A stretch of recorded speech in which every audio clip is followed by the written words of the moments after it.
Welcome, everyone. I'm your host, the J.R. Stewart. Welcome to Black Talk.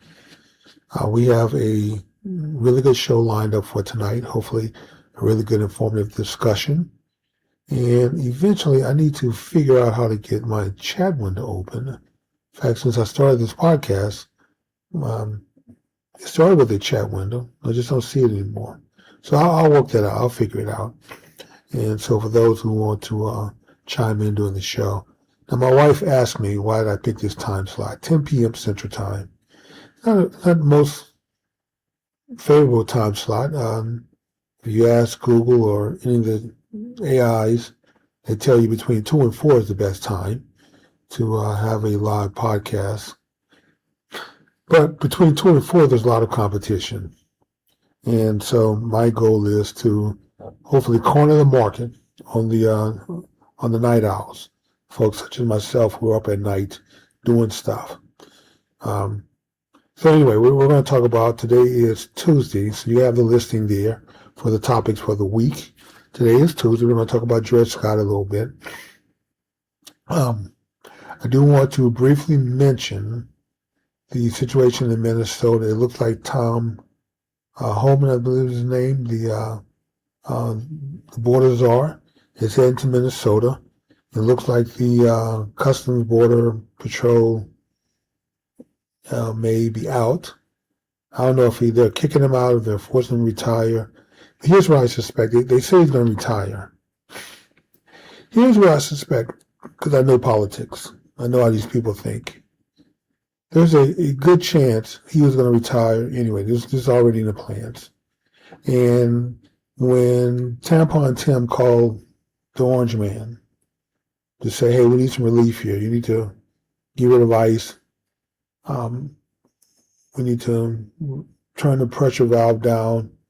I'm thinking Trump may have offered, okay, well, what if I, just got rid of the Border Patrol, Customs and Border Patrol chief, and either got him out of your state or moved him to another area. Okay, that was a start. And what about drawing down some of the ICE agents, Mr. President? Okay, we can do that too. But here's what I need for you to do in exchange. I need you, for everyone, all the illegals that are in your possession, city jails, county jails, state jails, when they're due to be released, I need from top to bottom, every agency, to cooperate with ICE and to let us know, to hold them till we come pick them up. And if you do that, Tampon Tim, I will gladly draw down the number of ICE agents in your state. Now, Tampon Tim is going to take that as a victory. He's going to get in the news, and he's going to say, well, you see, we're cooperating, and ICE agents are leaving, and I think we had 3,000 in the state. They may draw down to 2,000 to 1,000. I mean, 1,000 is still a lot of agents. But here's the thing. This is all Trump asked for from the very beginning. I never would have had to send in agents if you had just cooperated. If you would simply let ICE know when somebody's being released who's an illegal alien and sitting in your jail, in your possession, whether they've been convicted of a crime or not. I mean, to be deported, you don't even have to be convicted. You just have to be charged. But to let us know before you just let them go, and certainly don't do what this judge did. Nobody's thinking about back doors. Do not tell us. Now you're going to force us to go into the neighborhood, knock on doors, round up everybody in the house who's illegal. We told you we were going to prioritize the criminals. And if you had just worked with us from the very beginning, 2,000 or 3,000 agents would have to be sent to your city, to your state. And most likely, all this fraud that's taking place may not have been discovered. You may have been able to continue to get away with that. So Tampon Tim just messed it all up. It doesn't matter. The Orange Man is going to negotiate what he was going to do anyway, because at the moment that the state of Minnesota starts cooperating, They were going to draw down the ICE agents anyway. They were, there's no plan to leave 3,000 ICE agents there, extra agents there. I mean, Freedom may relocate and make it permanent, but not 3,000. I mean, as soon as they got this under control, they were going to draw it down anyway. So Trump is not giving you anything. You're basically playing against the House with your own money, betting against your own money. So we'll see. I'll give you updates on how this turns out. The other update I think I promised you guys was I was going to tell you about my A1C. I still have an appointment next month, I think on the 28th. I have a couple of medical appointments next month. But I will go in next month and do labs, and then I'll wait a couple of days for them to post it to my my healthcare account, and I'll log in and check it. I think, keep your fingers crossed, because my last one a few months back was 6.5. But like I said, I've been very slowly bringing this down since June from 13.7 really. You got to round it off. Do diet, exercise, and like I said, we're going to talk about reversing diabetes tomorrow, and some of that's going to be my journey, how I went from 13.7 just 6-7 months ago to 6.5 to hopefully 5.6 or lower next month when I go in to take a lab and take my get my blood test, and they do my A1C test. So let's talk about Dred Scott ruling. Of course, Dred Scott ruling was a very famous case. It was Dred Scott against, I'll look at my notes here, I have them on the screen. It was Dred Scott against, let's see, I thought the person's name was Simpson, but maybe it wasn't. I'll figure out his name. But Dred Scott basically sued because he was in a territory, and the territories didn't have slavery. And in fact, there was something called the Missouri Compromise at the time, basically for the territories who were looking to try to become states, to join the United States. And the compromise was that we're not going to allow slavery to expand into the territories. Basically, they're just going to limit slavery to the South. And if we agree to limit slavery to the South, maybe we can keep the folks in the South quiet. They're pounding their chest, all this noise they're making. It's typical Democrats. That's who they were. So the compromise was, we'll let you keep slavery. We won't make any move to outlaw slavery nationwide. In exchange, you're going to agree that the territories, slavery can't expand into the territories. So that was a compromise. Well, a former slave, free slave, by the name of Dred Scott, he went to court because he was captured and tried to place him back into slavery. He was like, wait a minute, I'm in the territories here. Slavery has been outlawed. So the case worked its way up to the Supreme Court, and the Supreme Court ruled against him. But it wasn't just that they ruled against him, they also ruled against the United States. Basically, the decision was that Congress, at the time the compromise was written, was made and ratified, codified, however you want to say it, the Supreme Court said that the Congress didn't have the authority to make such a deal. That the territories didn't belong to the United States. So Congress couldn't pass a law sanctifying, codifying a treaty and bounding the territories. They had to be bound to it because Congress had no authority over them. So the Missouri Compromise of 1850, let's see if I have it in my notes here, I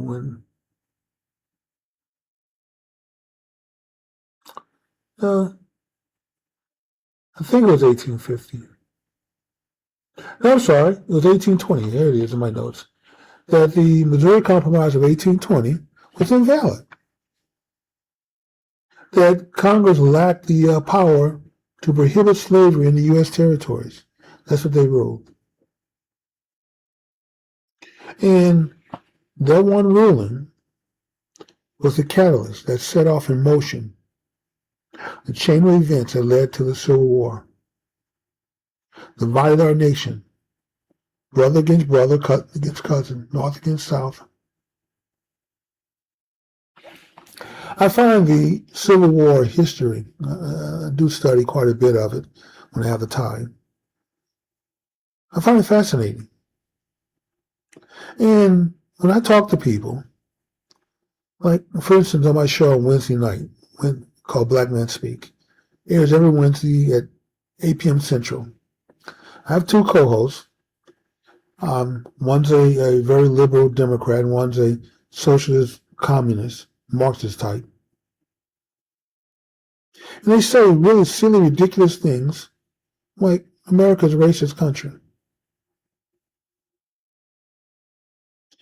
One of the things they cite as their proof that America is a racist country was slavery, Jim Crow, discrimination.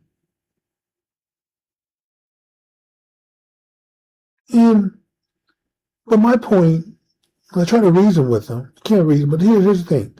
It's an exercise in futility. You can't reason with liberals. That white liberal, socialist, progressive, communist, Marxist, Democrat, you can't reason with them. Everything's emotion with them. It's all about how they feel. Feelings. Their feelings get hurt really quick when you don't agree with them. They can't stand to hear the truth. They gotta go stand in the corner, go sit in the corner with their Play-Doh. They gotta have their safe spaces. This is why conservative speakers can't go to liberal universities and speak.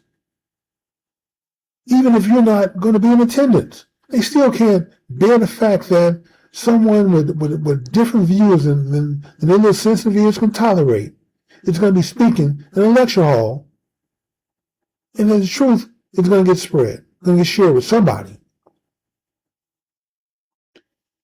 And they protest and they fight and they act a fool. What exactly has changed since the 1800s? Since the birth of this nation, what has changed with Democrats? The Democrat Party is the oldest political party in the world. Okay, let me repeat that. It's the oldest political party in the world. And what has changed since the inception? Nothing. The political party does not like black people. Doesn't like brown people.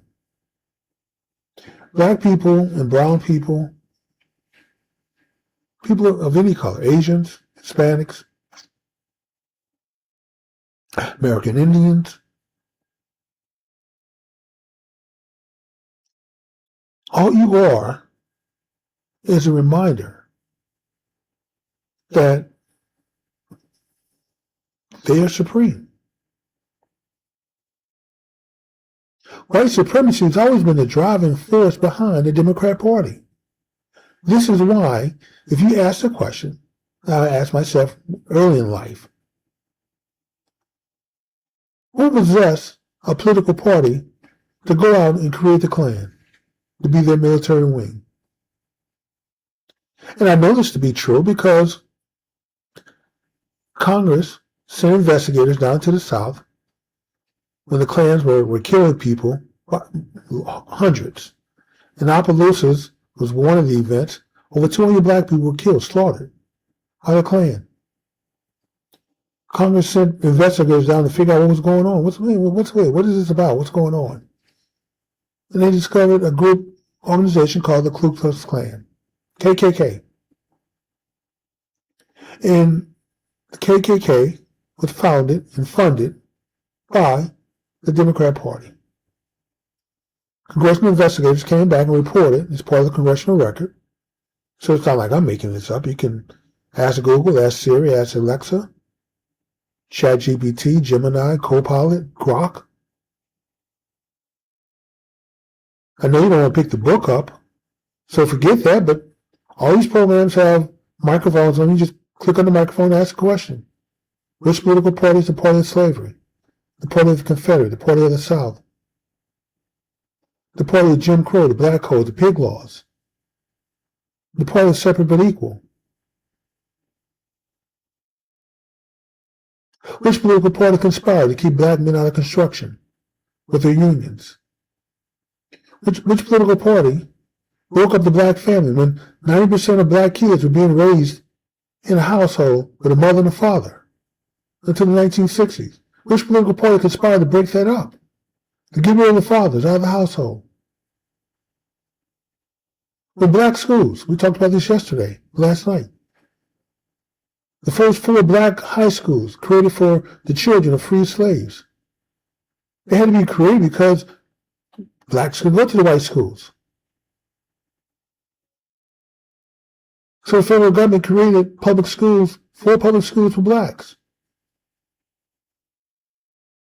And when the white liberal, socialist, progressive, communist, Marxist, Democrat discovered how great an education these kids were getting, they had to destroy it from the inside. Democrats run the school boards in all the inner cities. If it's a majority black district, I promise you, that school board are filled with Democrats, majority. They've run the schools into the ground on purpose. It's not by accident. It's not that black kids can't learn, aren't as intelligent as Asian kids. You're just as intelligent, if not smarter. You're just as intelligent, just not smarter than the white Jewish kids, or white kids, period. There's nothing wrong with the gray matter between your skull and your skull, between your ears. It works the same as Asian kids, white Jews, Indians. The difference is the white liberal and the black minions who do their bidding. In fact, anyone, all the minions, black, white, red, brown, yellow, doesn't matter. All the Democrat minions are just political niggers to me. Doing the carrying out the will and the mandate of their masters, the liberal elite, who purposely do everything they can to keep every group down so you don't compete with their kids for jobs, educational slots, and it gives them the ability to feel superior to someone. There's not a white liberal in the world, in the universe, that's superior to me or make me feel inferior. How about Candace Owens, Officer Tatum, Bill Carson, Larry Elder, Thomas Sowell? I can keep naming black conservative names if you want. But you see the pattern. Generally conservative people, black, white, red, or brown, the liberals cannot deal with them because they know the truth. And it's not that the liberals don't know the truth. The liberals know the truth too. They know exactly who they are. They're a bunch of white supremacists. And they do what they do so they have someone to be supreme to. You can't make me inferior to you. There's nothing they can do or say that's going to make me feel inferior to their ignorant asses.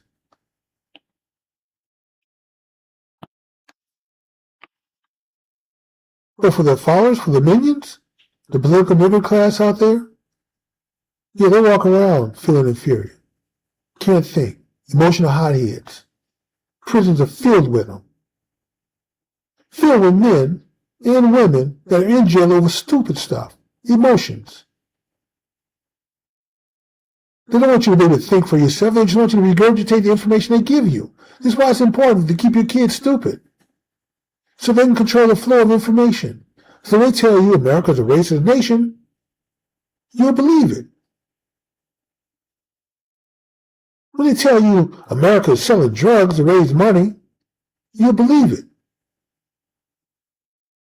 When they tell you, well, every African leader that's trying to do something in Africa, America assassinates him, takes him down, you'll believe it. When they tell you that's not your fault, that you're poor, ignorant, and stupid, you'll believe it. It's not difficult to get over on stupid, ignorant people. It's not even difficult to feel superior to one of these people.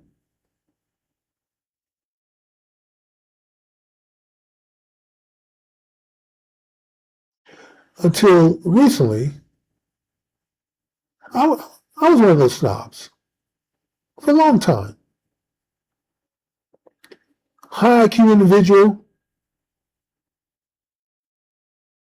I'd always be amazed by the people I encountered. And I just knew. A lot of times I was too polite to say anything. But having a conversation, I just knew just how ignorant they were.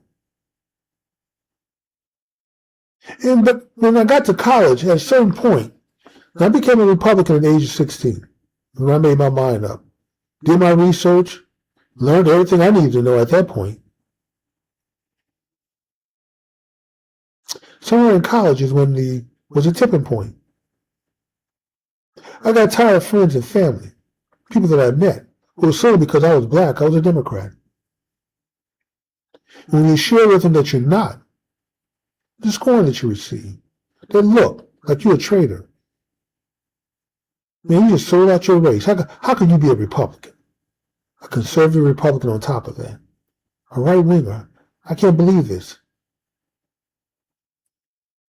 And for a long time, I would just say to myself, I can't believe how stupid you are, that you're a Democrat. If only you knew. If only you knew what I knew. But the information that I have is not unique to me. It's not preserved for me. It's not hidden off in some cave. I got to be Indiana Jones and go on some expedition to go find it. It's right there at your fingertips. I had to do it the old-fashioned way. I had to go to the library and do research, read books, look at articles, track stuff down. Today, all the information that you need is at your fingertips. It's right in the palm of your hand. It's called a cell phone. You just hit that microphone button and just start asking away, and answers just come to you. But yet, that political nigger, that Democrat minion, is too lazy to even do that because they don't want to. See, there's one thing to be ignorant. A lot of us are ignorant of some things, even me. Smart as I am, there are a lot of things I'm ignorant of. I just don't know. It just means you just don't know. But in the black community, we have another term. There's a derivative of the word ignorant. It's called ignorant. And if a black person calls you ignorant, they're not saying that you're ignorant of something. What they're saying is that you're willfully ignorant, that you choose to be ignorant. Some of us, some of us don't know we don't know. That's fine. That's everybody. But when you're ignorant, you are willfully stupid. You are willfully ignorant. You choose to be this way. It's not that you don't know what you don't know. It's that you don't want to know anything.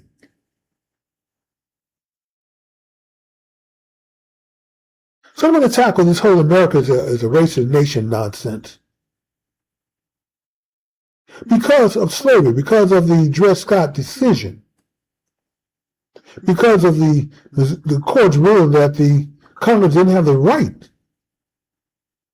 to impose his will on the territories. The Missouri Compromise went away in one decision.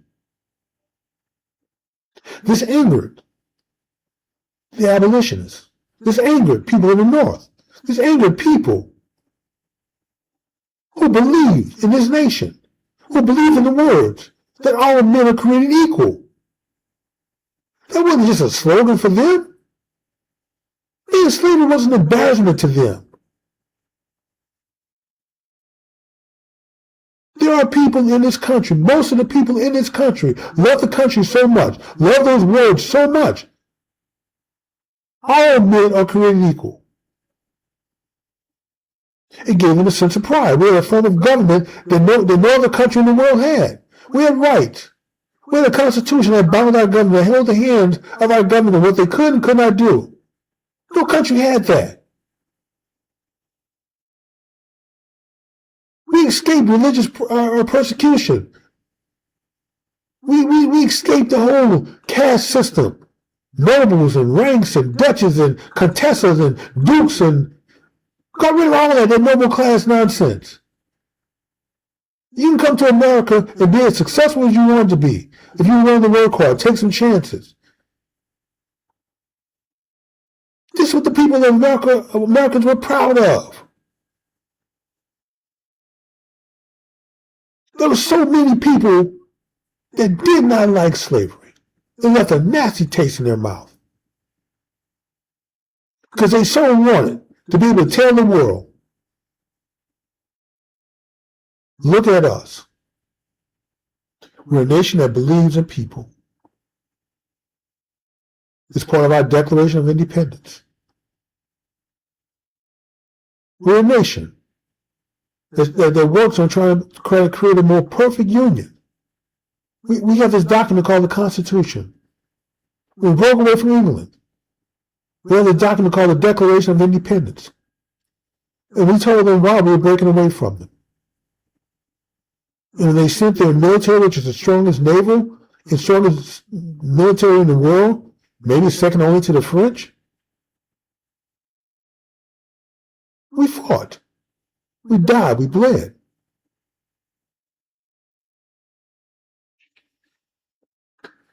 This is why I stand for the national anthem. Star Spangled Banner. I know the sacrifice those men made when our fort was being bombed by the Navy, by British Navy. They told the Americans that if you just lower that flag, we'll call off the attack. We'll understand that means surrender.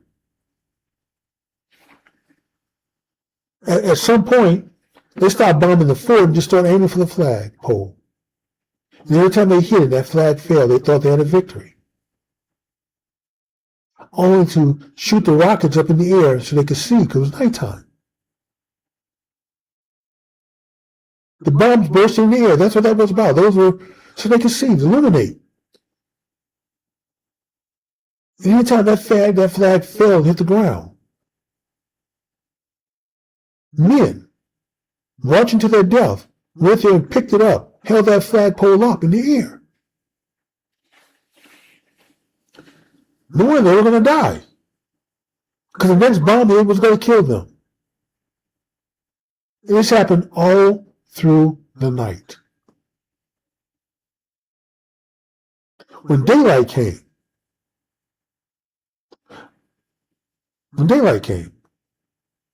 all the Brits saw was that flag standing. And the admiral pretty much said, hey, it's time to go home. We can't defeat these people. People will die for what they believe in. Slavery was the same way. There were far too many people who believed that slavery was a blight on the American, on our way of life. So hated slavery, hated the South for slavery, even hated the Missouri Compromise, but they were willing to just kind of live with the compromise because at least we could limit slavery to the South. It wouldn't expand out west to the middle of the country or out west where the territories were. And when those territories became states, slavery would be outlawed there. Eventually, we would choke and squeeze the South out, surround it. And when we have enough states, enough votes, and the right president in place, we'll just outlaw slavery, period. That was the plan. We just have to hold our nose, deal with these ignorant people in the South, these Democrats, until we can get to that point, get the critical mass that we need. In 1860, because of the Dred Scott decision, now the territories are open up for slavery. Those people who hated slavery so much split off and formed their own party. It's called the Republican Party, the Abolitionist Party. It was formed for one reason: to rid the country once and for all of slavery. I would like to say that the first person they nominated was up for the fight, which that person was. I don't know the person's name. I'll look it up for you if it's important. If anybody wants to know, I'll look it up. But Lincoln was not their first choice. And the reason he wasn't their first choice because a lot of the delegates were scared. The South was pounding their chest. Boy, if y'all nominate someone who's anti-slavery, wants to give it slavery, we're going to succeed. We're going to split away. We'll tear the nation apart. We'll leave the Union. And far too many Republicans, delegates, bought into that wolf ticket. Well, it wasn't really a wolf ticket because they did what they said they were going to do. But Lincoln wasn't even the second choice. He was a third choice. And they really nominated Lincoln for his stance. He had pretty much an ambivalent stance. He was okay with letting the South keep slavery. And he was okay with stopping slavery in the territories and keeping it from spreading.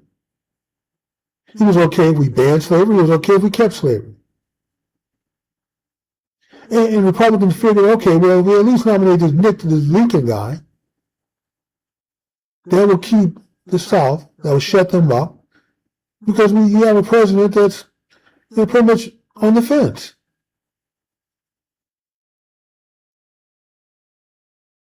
And we know what happened. It didn't matter. That didn't satisfy the nutcases. They split off anyway. They left the Union. Now it's brother against brother, cousin against cousin, neighbor against neighbor, North against South. The bloodiest battle in U.S. history. And yet these fools, these white liberals, socialist, progressive, communist, Marxist, Democrats, and their black minion political niggers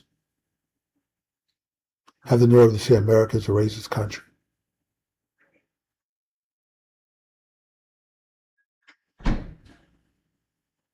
The people fighting to end slavery, to put the country back together, and to end slavery once and for all. Against people who are determined to split the country up and keep slavery.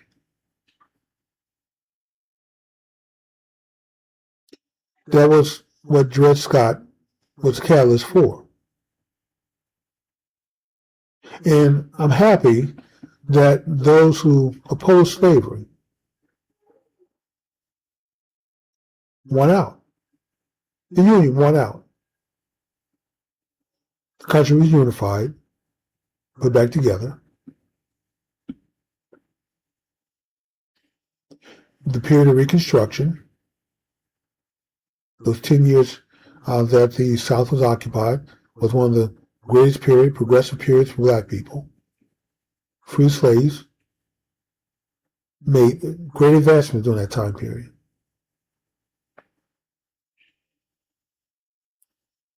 Republicans had to bring teachers down from the North in order to fill the schoolhouses to try to educate freed slaves. Black folks started political parties down south. I live in the state of Texas. The Texas Republican Party was founded by black men, and not just here, but in many of the southern states. Black folks were elected to Congress, became part of the government, became part of the economic class, started little businesses. But guess who could not stand this progress?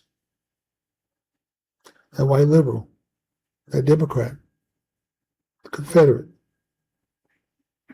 That's why they started the KKK. Hoods and everything. They terrorized black folks, keep you from voting. Hung, lynched, mutilated. Tens of thousands of black men.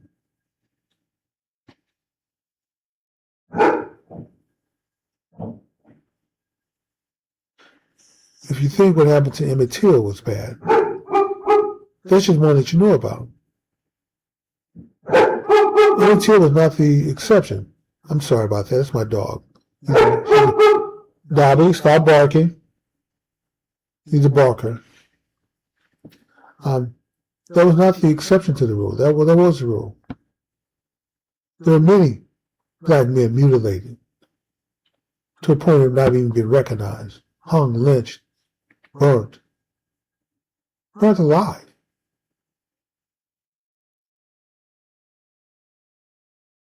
I'm still not sure how any sensible black person, regardless of party affiliation, how would you associate yourself with a political party that would create such a group to do this? The Klan was so brutal. They even their first Grand Poobah, Grand Master, I think the guy named was Buford, Nathan Buford, or Buford. I have to look his name up. I think it's Buford, Nathan Buford, I think is his name. He was elected their first Grand Poobah, Grand whatever they call him, Grand Dragon. Even he quit. He's like, I didn't sign up for this nonsense. Yeah, I thought we were going to be organizing to get the vote out. We were just going to organize and support white people, stick together. I didn't know you guys were doing all of this. You gotta go. You have to go find someone else to lead this group. I can't do it.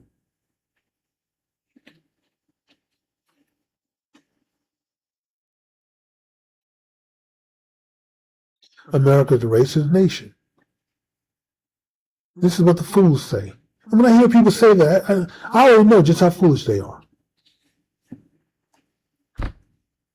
I already know just when they open their mouth, just how ignorant they are. And Dred Scott is not the only Supreme Court decision that Democrat was on the wrong side of.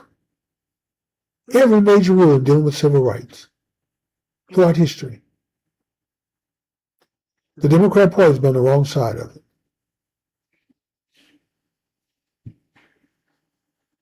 They don't want school choice because they don't want competition. They don't want your kids to learn, black and brown kids. They don't want you to learn. They don't want you to be smarter than their kids.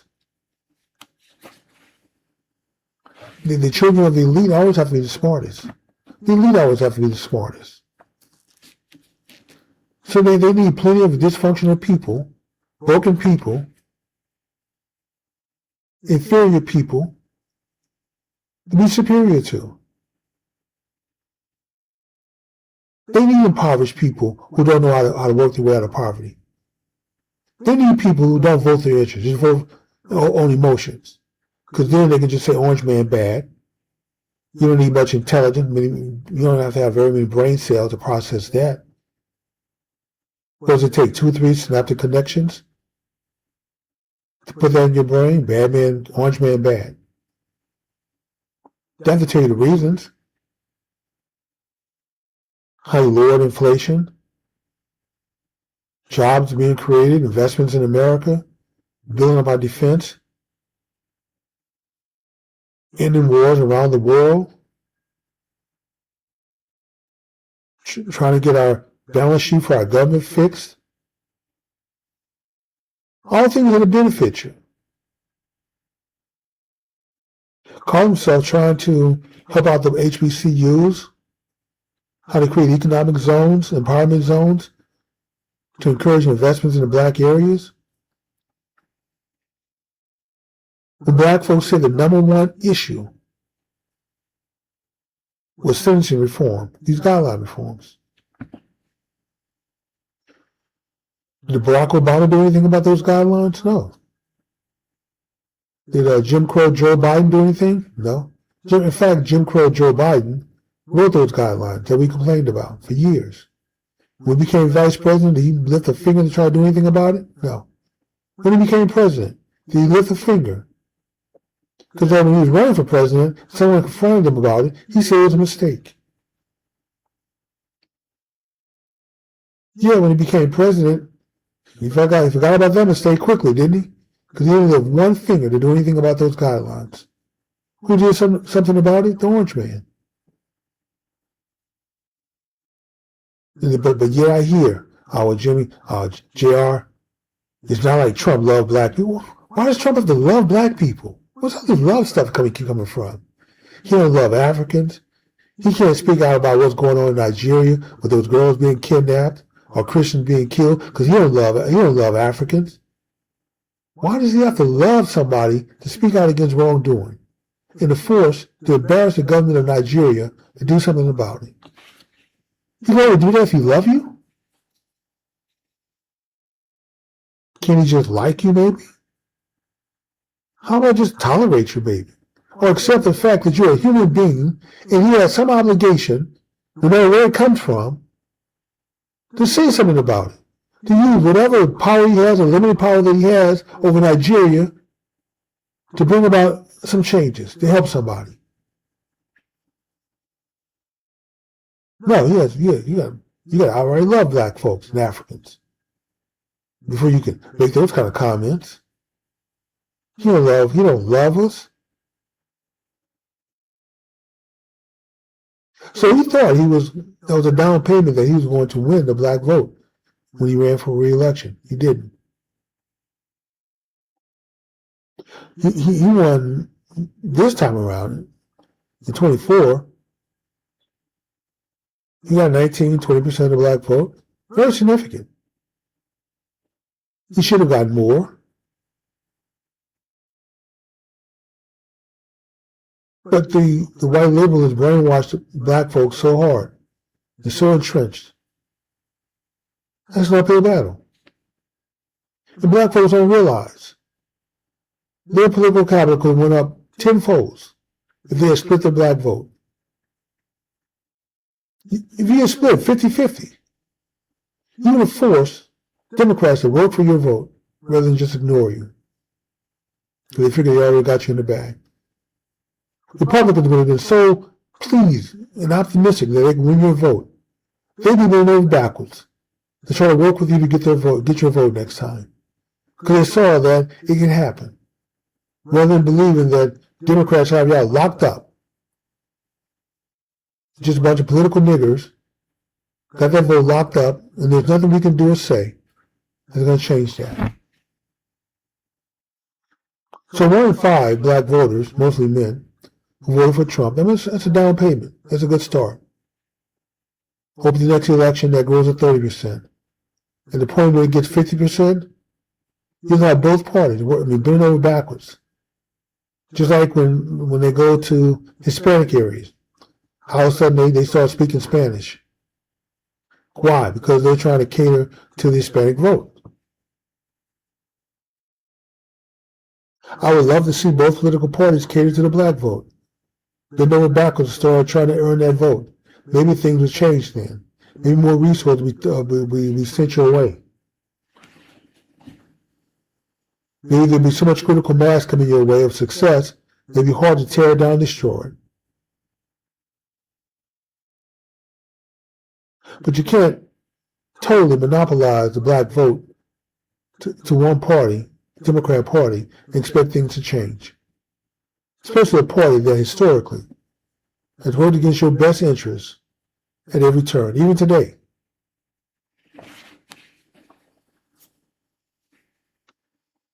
And when they figure that, hey, we may be losing the black vote, you know what, it's just time to open the floodgates and let in millions or more, we call them illegals, we need them in the country now. Because they have to replace those black votes that, those black votes are getting uppity. Those black people are getting uppity. Some of them are. Some of them are getting beside themselves. Don't know their place. I also think they're just as good, just as equal to good white folks. Knowing that we raised them differently. So we need a whole new group of people that we can feel superior to. Broke, tore down, uneducated, believe whatever we tell them. The children are going to grow up to be Democrats because all they're going to see is an orange man trying to deport them.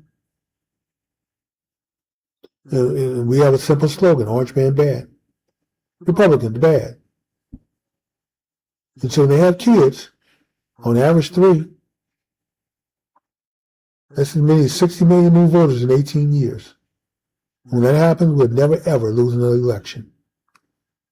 We'll dominate Congress, we'll win the White House, and by that time, a lot of Republican judges are going to need to be replaced in that Supreme Court. We'll be able to stack the court. We'll have a 1,000-year reign over America at that point. And we just got to keep reminding people just how racist America is. And it's not hard because we have the schools. We're able to control the schools. We control the colleges. Let me say what's about colleges. I have a couple of friends, people I'm talking about, these political niggers, who attended Spelman, Morehouse, Fisk, Howard. Proud of it. Really good institutions. But when I confront them that your alma mater, school you graduated from, Republicans put that school there. Republicans are the ones who funded it. It's named after white Republicans. Oh my God, JR, you're just making up stories.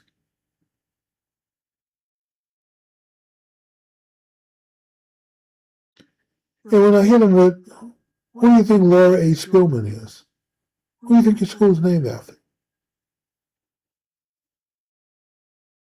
They've heard the name. Never made the connection that she was a white Republican. How about General Howard? Who do you think his school's named after? Or Morehouse? Who do you think it was named after? White Republicans. Do you think they're just naming schools? Creating black schools and just naming them after white Republicans? No. These people are instrumental in getting those schools put up for black people. And of course, here's a comeback line. Well, if what you say is true, conditional. If what you say is true, JR, they only did that because they didn't want black kids going to the white schools. You can't win with these people. It can't be that they did this, they built those schools not to keep black kids out of white schools. Because there are plenty of white universities that were accepting blacks. Maybe they did because they saw a need. Maybe it was part of their philanthropic effort. Who knows? Maybe they just wanted a school named after them. I don't know. But they did it. Regardless of their motivation, they did it. They did more to build those black HBCUs than any white Democrat, or black Democrat for that matter. Any Democrat, period. Where are the HBCUs named after Democrats? There are none. None that I know of.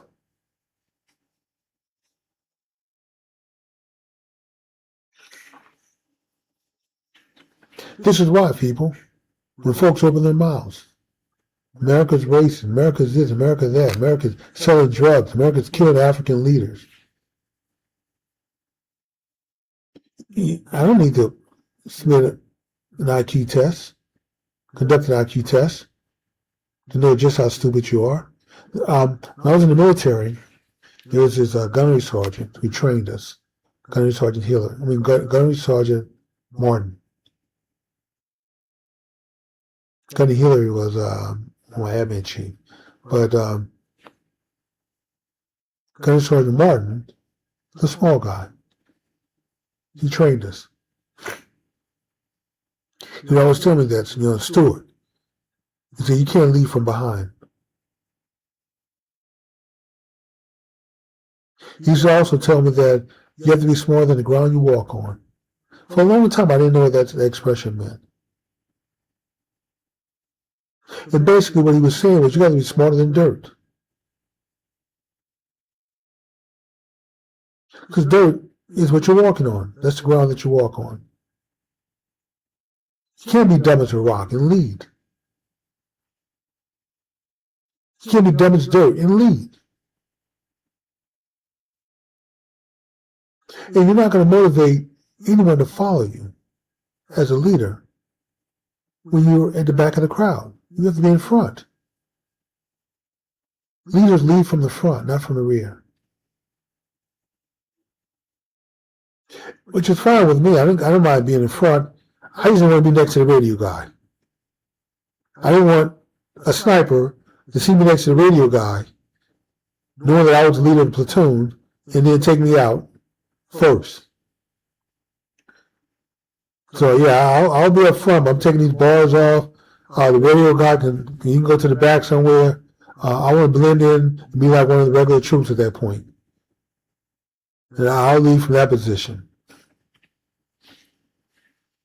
Little joke. But I hope I've given you enough background information. If you want more, please go out and look at the Dred Scott case, the ruling, the impact it had, not just the ruling itself, the impact it had on America, the catalyst. We got the Republican Party over because of Dred Scott.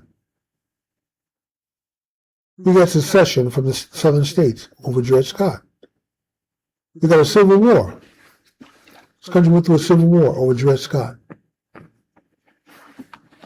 We got the threat of slavery expanding out west into the territories because of Dred Scott. If you don't know the history of the Dred Scott case, take a moment. Ask Google, ask any of those AI devices, platforms. Just give you a synopsis, give you a brief overview, bring you up to date.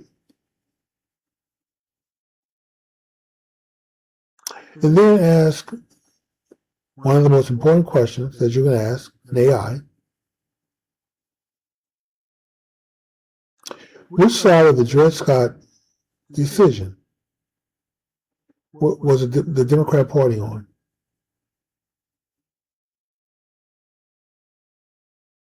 Which side of the Confederate? Which party was the party of the Confederate? The party of the KKK? The party that brought us Jim Crow, the Black Codes, the Pig Laws, mass incarceration of black folks, separate but equal. Who brought us all that? Race riots. Who exactly was the civil rights movement fighting against? They're fighting against white Republicans? No. Start asking some of the pertinent questions. These AIs will give you the answer, believe it or not. And if you have really delicate, sensitive ears, you can't stand to hear the truth or see the truth, then don't. Just stay ignorant. Just continue to be a follow-order functionary and regurgitate whatever the liberal news media tell you, whatever your liberal teachers tell you, whatever the liberal elite tell you. Just regurgitate and let them think for you. Because you don't have the good sense to think for yourself. You don't have the good sense to vote your own interests, to decide things for yourself. You need others to decide for you. That's my time, people. I do have a few minutes left, but I'm going to give those back. I will say this, because I went over last show. I didn't mean to. I was trying to wrap up on time. If you get a chance, it would help me out greatly if you hit the like button on my show. This is a new show. I started from scratch. I could have used my other channel, the Dred Stewart channel. I have thousands of subscribers on that channel, lots of content, but it's all over the place. So I started a new channel, nice and fresh. This is it, Black Talk. So please hit the like button. Subscribe to my channel. And you can hit the notification bell to notify you when new shows are being uploaded. But I'm on live every night, Monday through Friday, 10 p.m. Central Time. And I will list out the shows, the topics that I'll talk about during the week. So on Monday, I'll have a new listing there of 5 new shows what I'm going to talk about. I may put it up on Friday. I'll do that. When I do that, every Friday, I'll put the topics of what's going to be discussed the next week. And please join me. And also, I'm going to work out where's my chat box for those when the show is watching live who want to leave comments. So with that being said, I appreciate the time for those who watch the show live.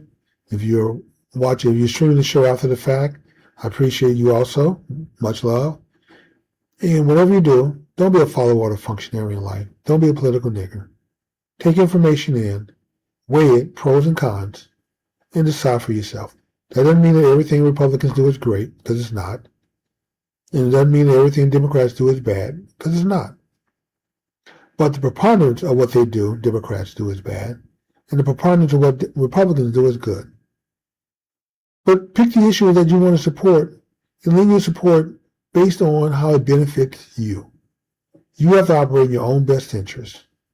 Communities have to operate in their best interests. Cities, states, counties. Everyone has to operate in their own best interests. If you do that, I promise you, things will get better. We'll be much better off for it. So I'm going to leave you one little thing. As you go about your journey, go about life, as you're making your way,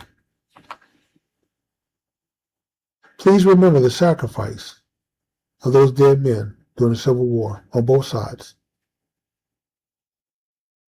Those who were fighting because they believed that all men are created equal, and those who were fighting to maintain a system of slavery because they didn't want the northern state to tell them what to do. Very few people, white people, owned slaves. About 2% of the population. About 2% of the black population owned slaves, freed slaves. About 2% of the free population of blacks owned slaves also. So 2% is about the threshold. So I'll leave you with a passage. Make sure I can remember it. It's coming from a poem called Flanders Field. It was written to remind future generations of the tremendous sacrifice that those dead men during World War I had made. But it's applicable to this situation also. So it goes something like this. If I miss a word or two, though, don't blow up my channel saying I quoted it wrong. It's been a while. To you from failing hands we pass the torch. Be yours to hold it high. If ye break faith with us who die, we shall not sleep till poppies blow in Flanders Field. God bless you.